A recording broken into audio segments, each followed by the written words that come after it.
Oder wenn ich viel trainiere, dann merke ich, dass der Schlitten immer langsamer wird und dass man einfach weiß, okay, du musst jetzt putzen.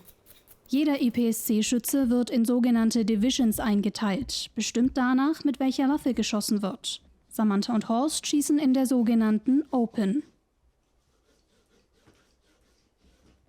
Die Open-Disziplin ist sehr, sehr offen. Das heißt, die einzige Reglementierung, die es gibt, ist prinzipiell die Magazinlänge.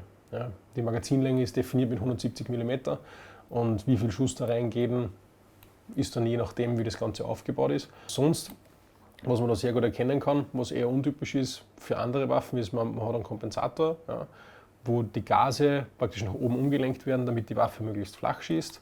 Man hat oben, jetzt bei der Waffe speziell 3 Hybridlöcher, die auch dasselbe machen, nur halt weiter vorne, ja, die durch den Verschluss durchgehen. Dann haben wir da jetzt zum Beispiel drauf ein Rotpunktvisier, ja, ein Delta Point Pro, was für uns das Mittel der Wahl ist, wasserdicht etc., voll toll. Dann haben wir zum Beispiel jetzt für uns draufgebaut extra eine Daumenauflage. Ja.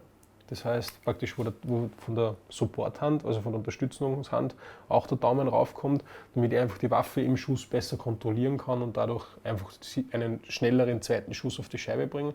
Dann haben wir da noch drauf einen Slide-Racker, ja, den man abnehmen kann. Der Slide-Racker dient dazu, dass man jetzt zum Beispiel schnell durchrepetieren muss, dass er da einfach gleich anreißen kann. Hat aber auch den Hintergrund, wenn man jetzt zum Beispiel die Waffe ablegt, ja, und man muss also die Waffe ist abgelegt und muss starten, sieht man, dass das Ganze aufgekantet ist und dadurch kann man relativ gut die Waffe schnell in die Hand nehmen und auch hat einen sauberen Griff. Was dann auch noch ein Thema ist in anderen Divisionen nicht erlaubt, sind Magazintrichter. Ja. Das ist einfach, damit man beim Magazinwechsel die Magazine nicht so genau ausrichten muss und dadurch sie mehr auf andere Sachen konzentrieren kann, zum Beispiel auf die Bewegung. Weil man möchte ja einen Magazinwechsel immer dann machen, wenn ich in Bewegung bin und nicht vor Zielen stehe und schießen könnte. Ja.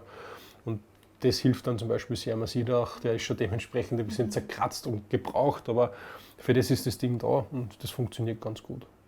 Und natürlich, jetzt in diese Division ist natürlich so, dass wir auch nur Single-Action schießen, das heißt, der Hahn muss gespannt sein, damit man einen Abzug lösen kann. Also Double Action, also wo man wirklich durchdrückt, funktioniert nicht und deswegen ist es auch ganz wichtige Sicherung. Ja.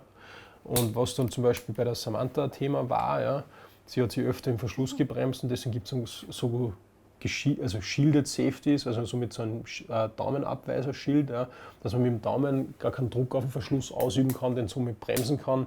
Und das ist auch sehr praktisch. Ja. Das sind halt einfach so ein paar Adaptionen, je nachdem wie ist mein Griff an der Waffe etc.